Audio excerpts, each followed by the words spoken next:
Good morning. We're here live at the National Heirloom Expo in Santa Rosa, California. I'm the garlic guy, Southern California. This is a Siberian, one of my purple stripes. I have a collection of about 160 different garlics from all around the world. I've been working at it for about 15 years. Got into it and learned more and more about it. I learned the diversity of it's really important because all this garlic's on the endangered species list. So crazy people like me need to be doing what we're doing here. And I can kind of go around and show you. This is the purple stripe family. There's 3 categories: the glazed and the marbled and the regular purple stripes. And purple glazer, of course, is a purple glazed family. That won't stay up, okay. Tibet is a brand new one for me. I'm just sizing it up. It came to me small, and next year it'll probably be twice that size. Macaque, a good one. Don Meredith had something to do with that one. Got it through Avram Drucker, another serious collector up in Southern Oregon. Then we move on to the turban families. They're the Oriental stuff. Big, wonderful thumb-sized cloves. Some are really hot, some aren't. Really diverse flavors going on in those. Some not quite so garlicky as you would like garlic to be, but they got the fire. Especially Zan, T-Z-A-N. This is a wonderful hot garlic here, right? Ooh, that's your salsa making garlic right there. So these are the Oriental ones you're saying? Yeah, the turbans. These are, they come from Thailand, China, that area of the world. A couple of them in southern Italy. Now you're the garlic expert guy. I guess a lot of people bring you their garlic, do they, to grow? Or? Yeah, I meet a lot of people, and they have a lot of different garlics, and if it's really rare and interesting, I'll grab it and size it up and add it to my collection. I see. Some come and go. The drought in Southern California for 5 years now has really put a hurt on me. I lost over 60 strains of garlic in the past 2 years. This is not good. Some garlics that I've had for 15 years finally gave up the ghost on it, you know. They can't take it. The drought is really serious. Wow. And garlic is a winter crop. You know, you plant it in October and it goes over winter. You got to have winter. Yeah. Southern California hasn't had a winter for 5 years, really. So it's getting serious. Last year, I didn't even make it to the expo. I was so down in numbers and I couldn't do it. So this year I managed to save it, put a lot more money and fertilizer and water into it, and had a little bit better of a winter. So I managed to bring 94 strains here this year out of my collection. Yeah. The best of the best of what I had. And then we move on to, there's 11 families of garlic, and there's a lot of garlic in this world that don't fit in those 11 families. And those are unclassified garlic, and a really common one is elephant garlic. That's where the scientists ended up putting the elephant garlic, because they really don't know what it is. They haven't figured that one out yet. So we got Palestine, Nepal, Cuban smuggler, really bizarre. I've peeled all the paper off of them so you can see the clove characteristic of all my garlic this year. And this was smuggled out of Cuba before we were allowed in there by a tourist. Syrian garlic, same type of deal. This is from Aleppo, the town that they're really knocking the tar out of them. So we're lucky to have that one, really rare garlic. And you can see they have the most bizarre clove structures to them, these unclassified garlics. They're breaking all the rules on garlic.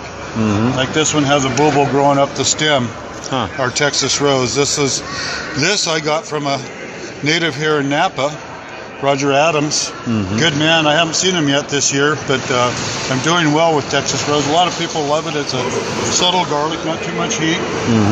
Really beautiful name, beautiful garlic. Then we move on to Ivan's little collection. I can't pronounce his last name, Ivan Budenhaven or something like that, but he went to the Pullman, Washington garlic scientists and collected up about 40 wild garlics from them. Is this your first? In the thought of trying to create true seed, because when garlic gets a viral load in it, you can't get rid of it. is there. Even if it grows a hardneck and grows boobles in the flower top, the boobles, if you plant them, that still has a viral load in it. So now, what are the boobles for The boobles people? are miniature cloves that grow. They're little tiny, almost seeds, but they're like a miniature clove. And you can plant them and size them up. It takes you about 4 years to size them up to get a regular garlic again. I see. But so what Ivan's thought was to get true seed back from them, because true seed, the little black seed like an onion seed in garlic, doesn't have a viral load in it. I see. And so that's how you can replant the seed to save that strain and bring it back without the viral load. I see. So that's what his collection was all about. I had about 10 or 12 of them, but they're rockamboleys, wild garlics. They have a tough time in Southern California, so I've slowly been losing them. But I'm stubborn, so I keep trying. I-5 has really been doing good for me in this wonderful big fat cloves. Middle of the road garlic. It's not super intense, but it's just a really nice kitchen easy garlic. Easy chop chop. We're lazy, we like easy chop chop. Then we move on to the rocambole family. They're the most tastiest garlics in the world. They are northern hemisphere. I struggle with them. I try a lot of them. They can't make it, but these are ones that make it for me. Montana Giant is just one of the world's tastiest rocambole garlics there is. People fight over it. All my customers want it, and I can never grow enough to keep them happy. On a good year, I can get a good amount of it. Rosewood's probably the hottest garlic in the world. One of the hottest. You can never say it's the hottest, but it gets your attention. And then Southern California can grow artichoke string garlics very well. That's like our California garlic. It's an artichoke family. It's called artichoke because it's multiple clove layers. A lot of kids. We got all these crazy names from families of garlic, you know, like silver skin and porcelains, because that's their colors and stuff. Artichoke because of the multiple clove layers. There's Enchilium Red, a very popular one from Colville Indian Reservation on the Canadian border. Winner of taste test, baking taste tests. It holds up flavor really well. We have a question here that's probably a nightmare question to you. Somebody says, Vanessa says, what's the best kind of to braid? Oh, okay. Soft neck garlic are the only garlic you can braid. A hard neck garlic like the rocamboles, the purple stripes that have the flower top, you can't braid them because the stem gets too hard and woody. I see. And so they're not braidable. So only soft necks. A lot of the Italian garlics. So the Italian garlics. Can you show me some of those for Vanessa's sake? Well, there's Italian purple, but it's a hard neck. It's a rocambole. Okay, that's a hard neck. Lortz Italian is a wonderful, really good garlic that the Lortz family, when they migrated here 150, 60 years ago, they were no way in heck going to leave town without their garlic, so they brought it with us. We've had this one for years, and this is a good soft neck, pliable. It's a good braiding garlic. You know that's been braided in Italy for millennium. We have another question here from Pam Hall. She says, I'm in the Midwest, south of St. Louis, Missouri. What would you recommend for a tasty one to grow? Well, in that area where she's at, she can grow a lot of different diverse garlics there, because garlic is basically a northern hemisphere crop. It loves winter. You can grow it in the snow, but you cover it with hay to protect it, and it grows a good root system and pops up and goes. I'd highly recommend that she goes with any of the rocambole or purple stripe strains, because they just have very few cloves, easy chop chop. You know, I grow a lot of the other stuff that, you know, where she's at, she can grow almost anything there. And but I would steer her towards the rocamboles and purple stripes, you know. But there's so many garlics in so little time, and they're all different, very diverse. Every flavor is different. The way the heat hits you in the mouth when you eat it raw, highly recommended to eat it raw, because that's when you get the medicine, the antibiotic that's in it, that is what cleanses your bloodstream. And so I kind of, you know, she has a lot to choose from. So she's in a good region. Okay. Case in point, the next family that I have are the Creole family. These are southern hemisphere garlics. They have a hard time in the north.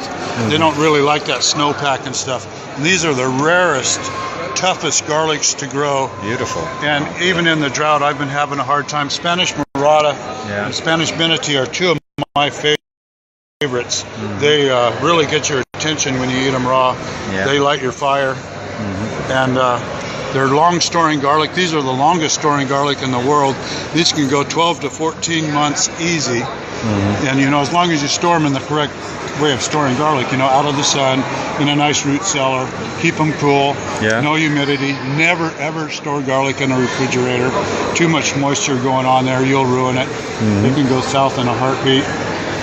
We have a question here from Butch Starwalt, and he says, what's the most exotic garlic?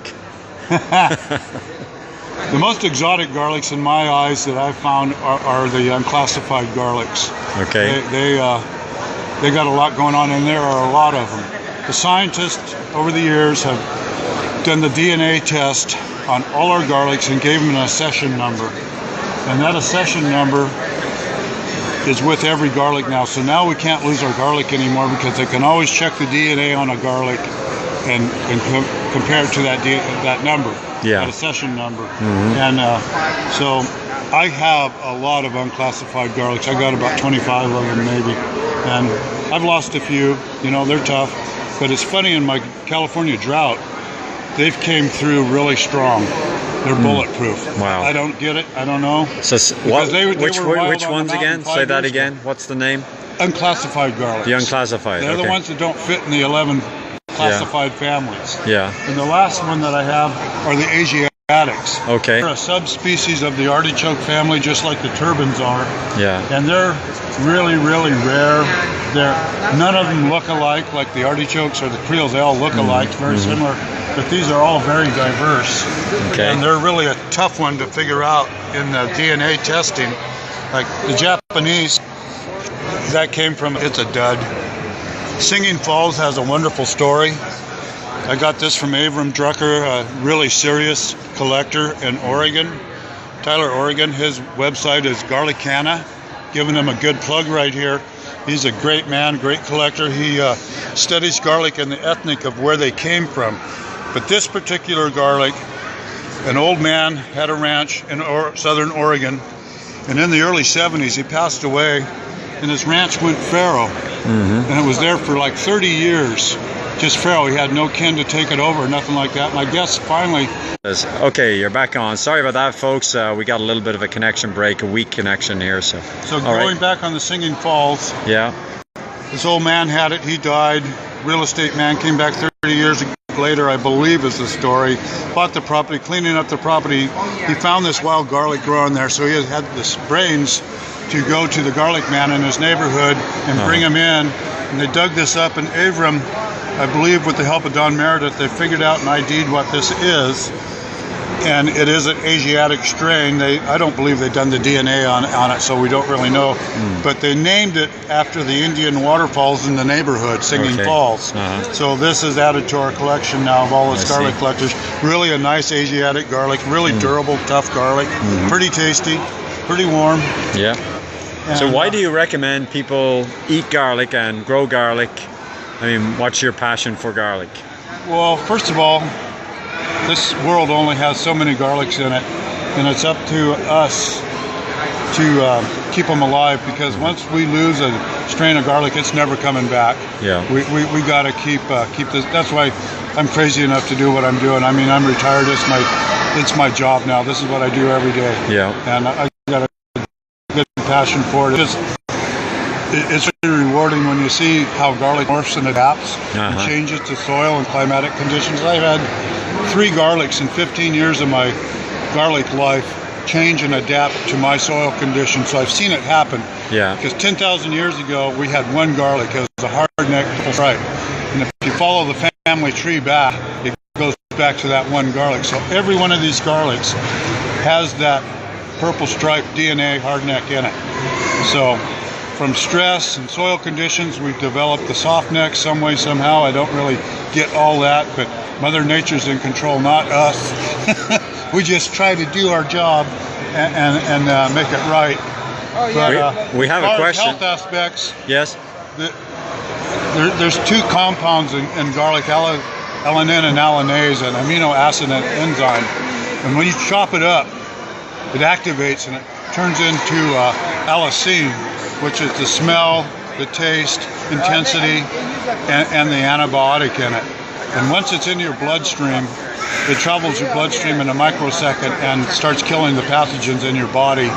That is the truth of what garlic does for you right there. I see. It's got the minerals, the sulfides, all that stuff. That's all really good for you too. But the antibiotic is what's so important in garlic. Right. That's why I'm going to give China a bad plug, but don't eat it.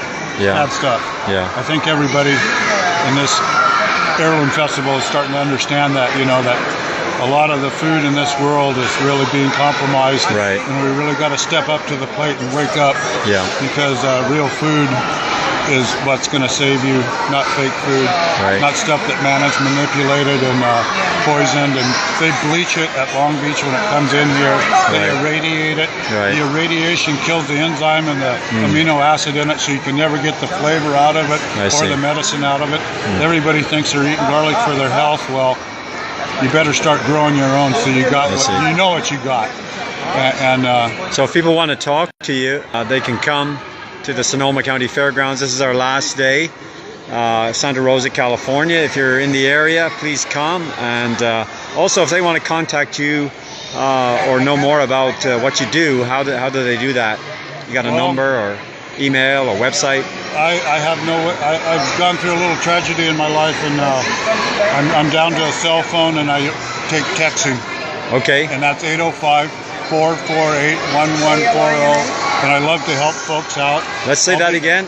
805-448-1140. Okay. I'm in Santa Ynez Valley in Santa Barbara County in Southern California. And I have about 160 in my collection. No more garlic for the rest of this year. Okay. Next May, June is when I started up again after the garlic grows for 7 months. It's a winter crop planted in October, and my earliest unclassified garlic, believe it or not, for me, harvest in March 20th. And then the rest of them start coming in April.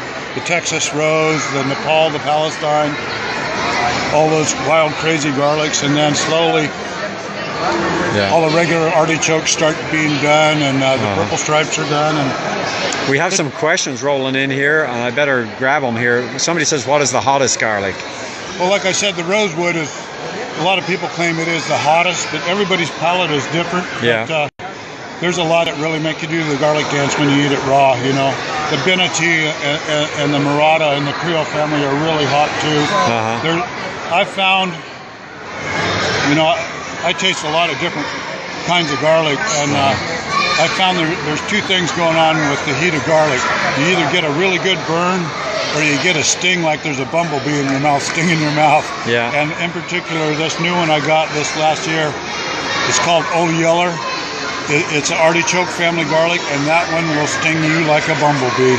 and it's rude. It's not a pleasure. So it would be good for making salsa, maybe. Okay. But that's what's so cool about garlic.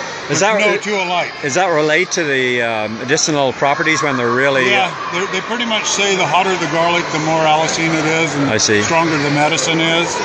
And so that's what you want to make your medicine out of. Somebody else was asking, they're in the high desert.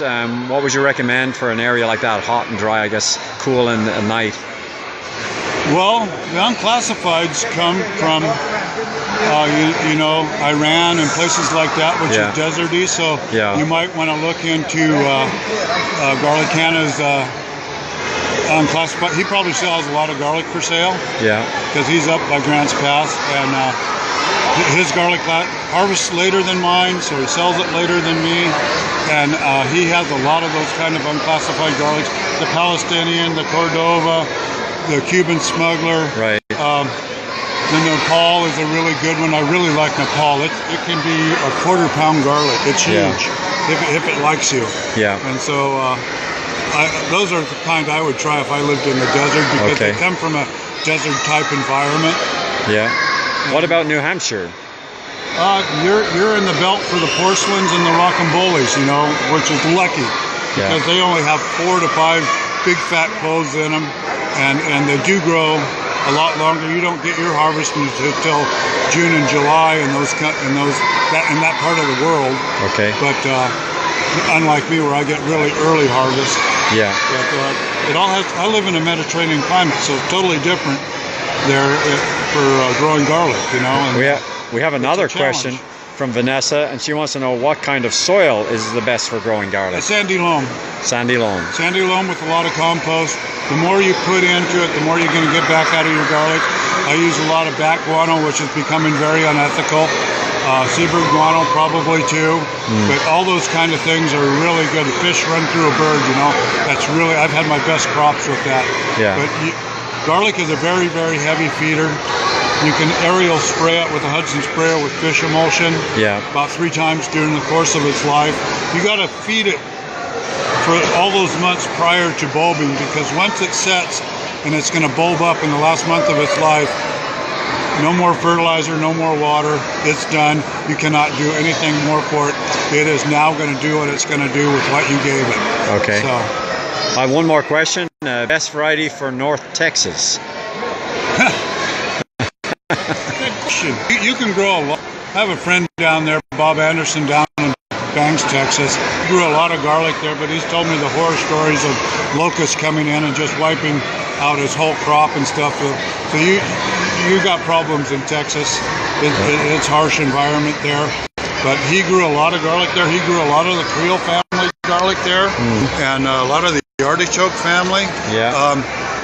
You just got to jump in and don't think about just growing one garlic. Always have diversity and grow 2 or 3 different ones, so you don't have all your eggs in one basket. You gotta try different things and find out what works out best for you. Okay. But that's kind of what I recommend. People do your homework. Yeah. Do like what I did. Study, study, study, study. Okay. And it's all out there. All the information is out there. A guy like Bob Anderson, Gourmet Garlic Gardens in Banks, Texas, a great man. He's like 74, 75 years old. Veritable wealth of information. He knows everything about garlic. He is a great garlic man, and he answers the phone and talks to you. All right. He's a great guy. Yeah. So. Well, we sure appreciate it. Tell us your name. My name is Paul Palmer. Paul Palmer, the garlic guy at the Heirloom Expo here. So if you're in the area, please come by today. Paul, I'm sure you'll get a lot more questions coming in. You've given them a text number, so you'll probably get some that way. But we encourage people. I felt the phone buzzing. Okay. All right. Well, thanks so much. We have a gentleman here. I know this gentleman is a well-known gentleman because I've photographed you before. What do you think about garlic? Fantastic crop. Really? I grow it. I encourage it. I would recommend that anyone who has a garden or a backyard to grow garlic for their personal use and health. All right, and we have a lot of thank yous, by the way, Paul, from people that got their questions answered. So, and what would you say? Tell us your name. My name is Bill McBrayer. Okay. I'm from southern Missouri. And you're a master gardener, I believe, right? No. Actually, I'm more of a consultant to the plain people. Oh, okay. I work to increase their productivity, their profitability. I see. Without impacting their lifestyle. Wonderful. Well, that's a great thing. I really appreciate those people and what they're doing too, and preserving, that way of life. And we want to ask you, why are you here at the National Heirloom Exposition year after year? I wouldn't miss it. Okay. This is without doubt the greatest source of information. Yeah. The most fantastic display of produce. It's just an unbelievable effort, and I think it's well worth the time. Well, gentlemen, thank you so much. I better finish up. My phone may overheat, so I did that yesterday. So thanks again, and we invite you all to come out. Say goodbye. Thank you.